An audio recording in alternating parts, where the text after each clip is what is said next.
3-4 years down the road, I think he's absolutely going to be in that conversation. He's one of the best coaches in America, in my opinion.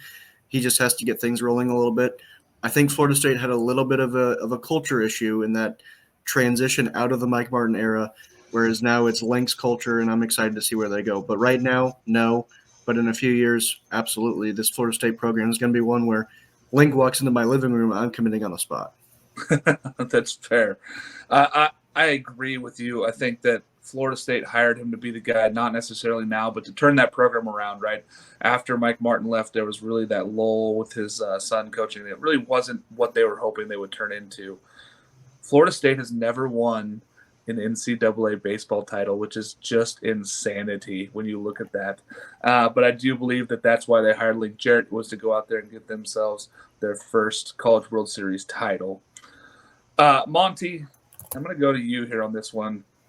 Is Duke a fraud or a contender? Because I don't know which way it's going to go this year for this Duke team. I feel like I've answered this already, right? Yeah. No, I think they're a contender. Like we talked about what they went through last year with the pitching injuries and having to rely on a lot of guys getting experience and flourishing. I think that's going to pay dividends this year, and I think that's going to push them over the top. I think they are for real, and the transfers they got on the offensive side of the ball is going to do just enough. They've got some talented freshman hitters as well, and I'm really excited about Kyle Johnson, the two-way freshman who can pump on the mound and also hit and play some outfield. I'm a big fan of Duke's pitching, and I think that makes them contenders, especially if Fran O'Shell can make that transition to the rotation and bring that dominance that he showed at the back end of the rotation last year. He's an absolute stud. I 100% agree with you. In my brain, sometimes it feels like somebody's going to pull the rug out on my love for Duke this year at some point in the season, and I'm going to fall on my face. I do hope that they cleared their schedule and have that ballpark ready for hosting this year, just in case they're out there ready to go.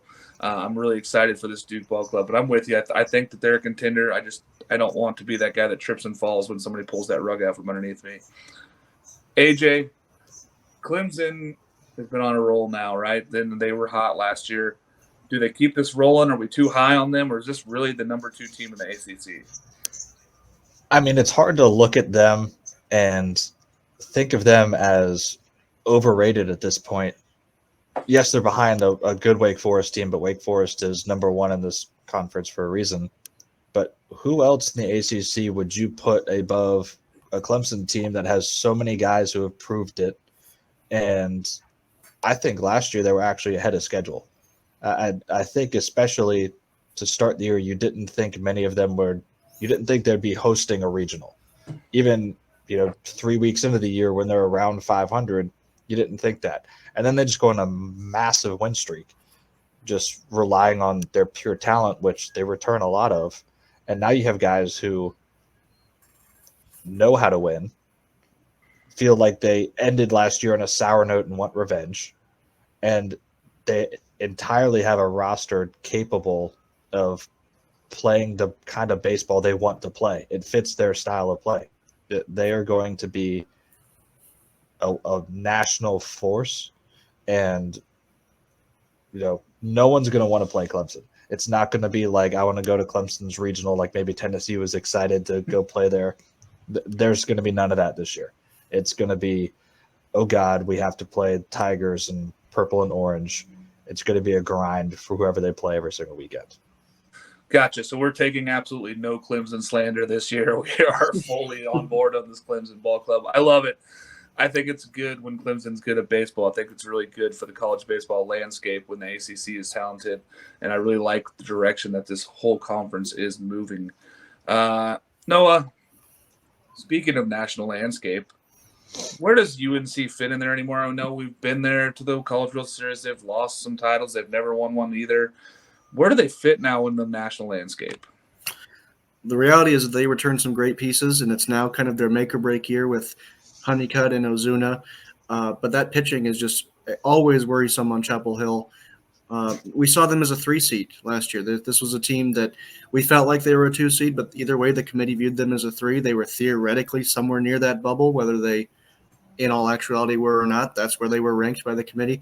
So this is a team that has a lot of question marks around them. I know that we're pretty high on them as a unit, but we can see that potential for them to kind of fall out a little bit.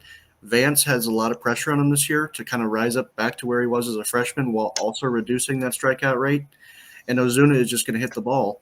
But the question is, who's going to get outs for this team? And do they have kind of that secret sauce that we saw in some other players that they've lost, like Tomas Frick, as Monty mentioned earlier? Yeah, I hate to say that they've probably lost a little bit of their luster as far as the national committees combined, and looking at this team being a 3 seed last year and really struggling. I'd like to see them take a big step forward and possibly be in that hosting category. That's what I expect to see from UNC this year, but I'm not sure. I don't know. I'm hoping Scott Forbes is a guy that I think he can be for this ball club, and I hope they have a really successful season. But a lot of it's going to come down to pitching, and if they don't have the weekend rotation guys, it's really going to be tough. AJ, another team that I've been really high on, you've been high on, Miami. Do we love or hate them in 2024? How do we feel about this Miami ball club? I love them to be in the hosting conversation late in the year, probably end up as a 2 seed somewhere, and then be one of the most trending picks to either make a run to Omaha or be 2 in barbecue. It seems like that's what they do every year. They have so much talent that we see, and then it just never materializes during the postseason. It seems like it hasn't in a long time. But as for if I had to do pick'ems against a lot of teams that Miami plays on the schedule, I have them winning a lot of series right now. Of course, haven't seen them play, don't know who the guys are healthy or who aren't healthy yet, but they are. It is a true love-hate relationship. But I think we're going to see a lot of good baseball played in South Florida at a very poorly lit ballpark. But it is I love Miami early, and I will love them until they give me a reason not to love them, which might be week 2 in the season.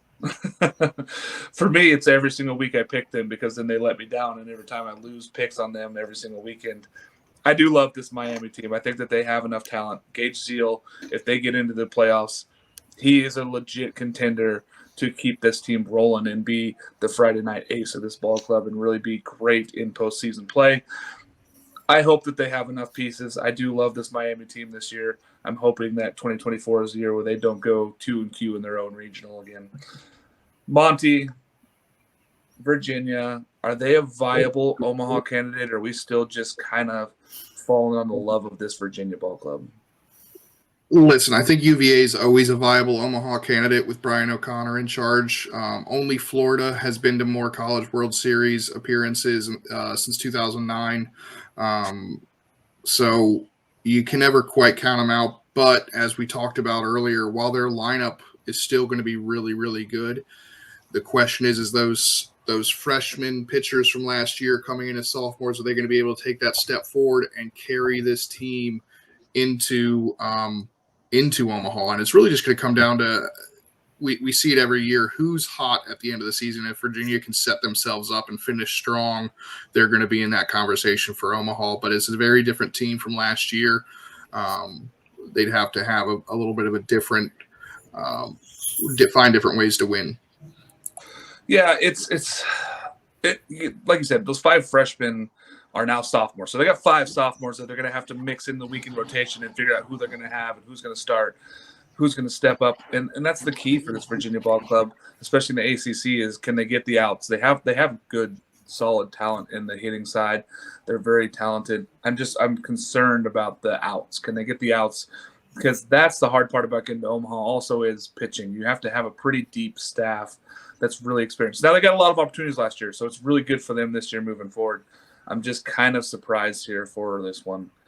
AJ, I got one more question for you before we get to our final thoughts. Vautech, we were so high on them last year.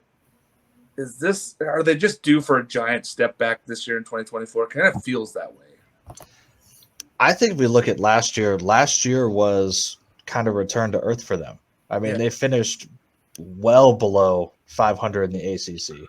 Yeah. It was like 12-17 because they had a game canceled due to weather. And I think we're going to see, not a collapse from that, but probably a repeat just based off the overall talent. Yes, they have Carson DiMartini, who is a very, very good player, going to be top 2 talent round type of guy.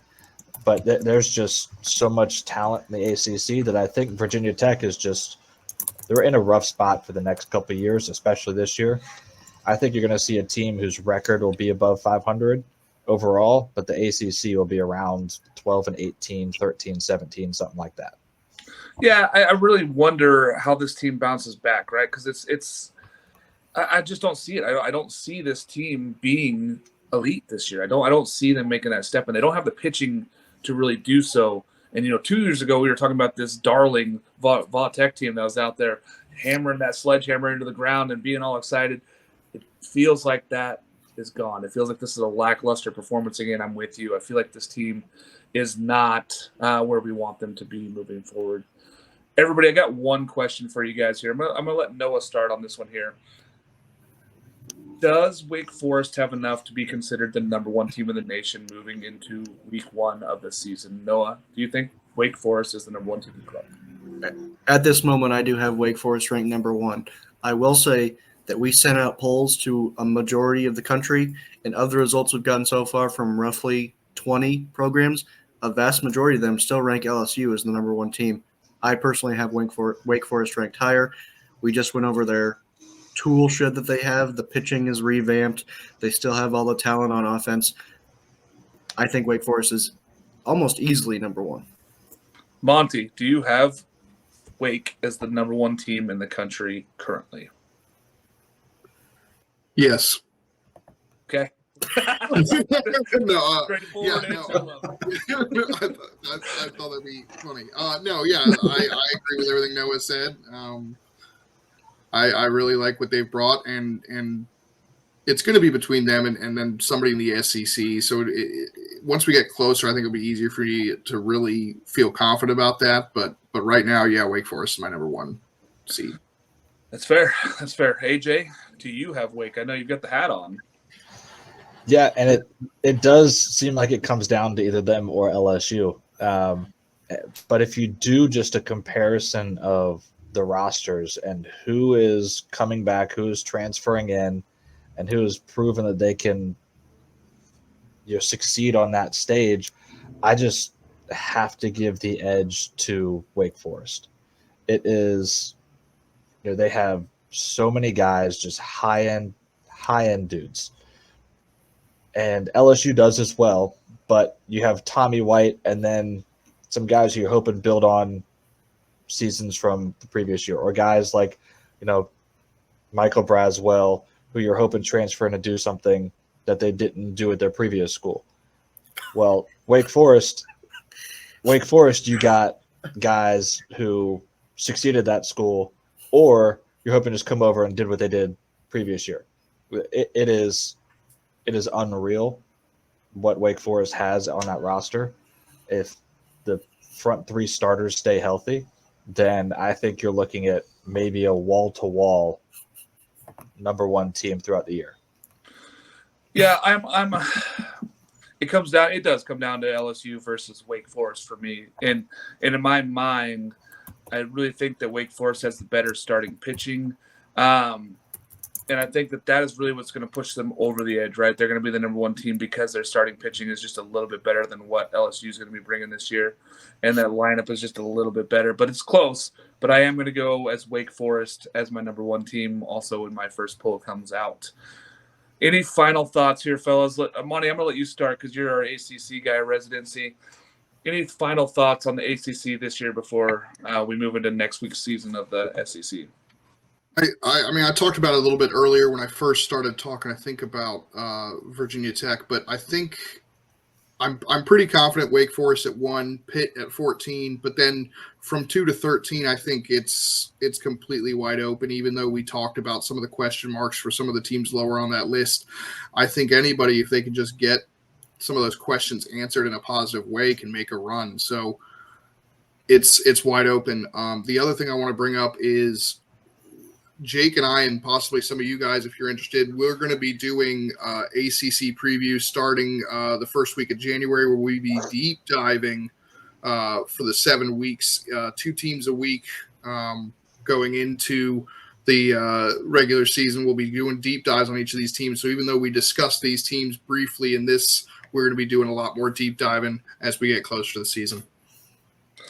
Yeah, I'm excited for those, and we'll post those links out when they come out. But every week, you guys are going to be doing at least 2 teams, and it's going to be at least you and Jake and possibly others here doing the shows and making sure that we get a deep dive on all those rosters.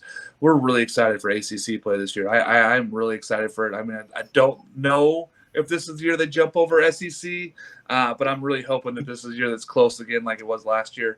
Noah, any final thoughts? Yeah, we're coming up on the 3rd season of doing these shows, and every year is this the year the ACC jumps the SEC? And at the end of the year, the SEC always gets the last laugh, whether it's just a regular dog pile or a game of the century getting us to that point.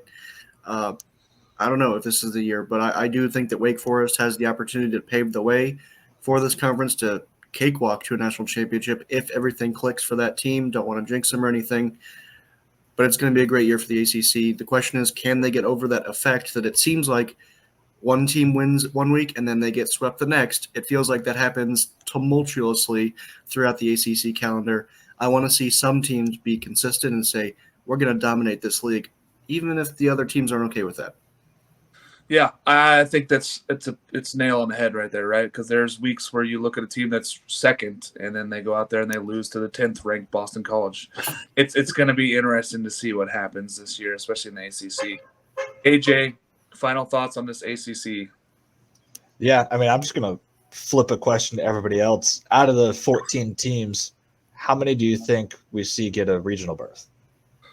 Oh, man, a regional berth? So, like, going just teams that make the tournament, is that what you're talking about? Yep. 9. I feel like 9, a solid 9 get in. I'll go next. I was thinking heading into the program that we could theoretically have 9 different teams winning this league without too much objection, so that feels like a very safe number. I'm going to go a little bit higher and say 10. Cool. Monty? And the two best numbers were chosen. So I'm gonna go with 9.5. No, no, I think over under. I like it. I like the over under to be instead of 9.5. I do like 9 is if I was being more confident, but 10 since maybe somebody really slips in there at the very end, that a bubble team, if they're not NC State, because if they are NC State, they'll probably get left out. But if it's not NC State, that 10th team might get in. Yeah, I just think we need to finally see the respect that a lot of SEC teams get. 14 and 16 conference record SEC teams get in, but we haven't seen that shared with the ACC. If that is, we could be pushing that 10 number for sure. I think 9 is definitely safe. I think 8 is all but guaranteed, just with the quality in that conference. But it's I would go 10 if I had to place an over under on 9.5. I'd take the over. Just with it's such a good conference, and you're pushing. Teams have challenged the SEC before for best conference, but I think you could make a very strong argument that the ACC is a much deeper conference than the SEC talent-wise this year. And last year, like I said, that ACC out of conference schedule, they performed better than the SEC did out of conference last year as a whole. And the top end teams in the SEC might have been just slightly above what we were seeing there in the ACC top end.